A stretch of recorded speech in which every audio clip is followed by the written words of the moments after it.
შექმნის თუ არა ქართული ოცნება პრეცედენტს და გაუშვებს თუ არა ტროტუარზე დგომის გამო აქციის მონაწილეებს ციხეში. უწყვეტი პროევროპული პროტესტის მონაწილესა და ნაციონალური მოძრაობის წევრს გიორგი წულაიას სისხლის სამართლებრივი დევნა ემუქრება. გასული წლის 20 დეკემბერს მას ოცნების შინაგან საქმეთა სამინისტრომ სამართალდარღვევის ოქმი შეუდგინა და სასამართლოს მიმართა. წულაიას ტროტუარის ხელოვნურად გადაკეტვას ედავებიან. მას დღეს აცნობეს, რომ ადმინისტრაციული საქმე შეწყვიტეს და შემდგომი რეაგირებისთვის თბილისის პოლიციის დეპარტამენტს გადასცეს. მოსამართლე დავით მაკარაძემ გიორგი წულაიას საქმეში სისხლის სამართლის დანაშაულის ნიშნები დაინახა, რადგან მოქალაქე საავტომობილო გზის გადაკეტვისთვის იმავე კანონით 8 დღიან პატიმრობაში უკვე იმყოფებოდა. სასამართლომ გადასცა თბილისის პოლიციას, რომ ეგ საქმე გამოიძიონ სისხლის სამართლის კუთხით.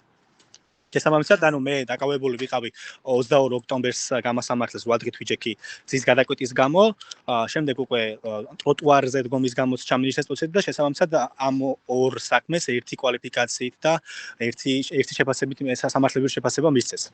მე განმეორების გამო მემუქრება 1 წლის წესის ჯდომა. ნებისმიერი გზით ცდილობენ ადამიანების გაჩერებას, ნებისმიერი გზით ცდილობენ რომ განსხვავებული აზრი ამ ქვეყანაში ჩაახშონ, მაგრამ ჩვენ არ ვაპირებთ ერთი წამით გაჩერებას და არ ვაპირებთ რომ ბრძოლაში დავნებდეთ. ტროტუარზე დგომის საქმეზე დღეს საქალაქო სასამართლოში გაიმართა ანი ახმეტელის პროცესი. მოსამართლე ზვიად ცეკვავა მსხდომა 13 იანვრისთვის გადადო. ქართული ოცნების შინაგან საქმეთა სამინისტრო მას 17 დეკემბერს პარლამენტის მიმდებარედ ხალხის გადაადგილებისთვის დაბრკოლების შექმნას ედავება. შესაძლოა მოიტანა ახალი მტკიცებულებები, რაც სრულიად არალოგიკური იყო ჩემს პირადად, იმიტომ რომ იყო 16 დეკემბრის მიმართვა.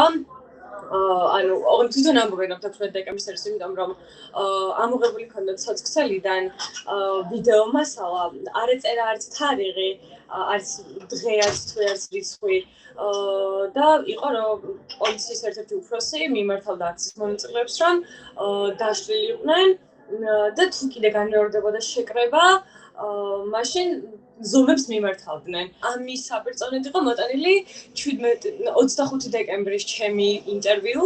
ზუსტად ეს სიტყვა ვეთქვი, რომ 17-ში რომ ვნახე პოლიციისგან ესეთ დამოკიდებულება აქციის მონაწილეების მიმართ, გავბრაზდი, გავედი პარლამენტთან და გამოვხატე ჩემი კონსტიტუციური უფლება. შესაძლოა დაობს, რომ ამ სიტყვებში კონკრეტულად ჩანს, რომ მე თურმე განზრახული მქონია გასვლა პარლამენტთან და გზის ტროტუარის გადაკეტვა. ქართული ოცნების პარლამენტმა 10 დეკემბერს პროტესტთან დაკავშირებული კანონმდებლობა კიდევ უფრო გაამკაცრა. ადმინისტრაციულ სამართალდარღვევათა კოდექსში შეტანილი რეპრესიული ცვლილებებით ხალხის სავალი გზის ხელოვნურად გადაკეტვა, პოლიციის სავალდებულო მითითების შეუსრულებლობა, გაფრთხილებით არ მიმართვა, გაფრთხილების ვადის დარღვევა გამოიწვევს ადმინისტრაციულ პატიმრობას 15 დღემდე ვადით. ორგანიზატორის შემთხვევაში ადმინისტრაციულ პატიმრობას 20 დღემდე. თუ ამ მუხლით სახდელდადებული პირი იგივე ქმედებას ჩაიდენს, მას სისხლის სამართლებრივი პასუხისმგებლობა დაეკისრება. სასჯელის სახით კი გათვალისწინებულია თავისუფლების აღკვეთა 1 წლამდე ვადით.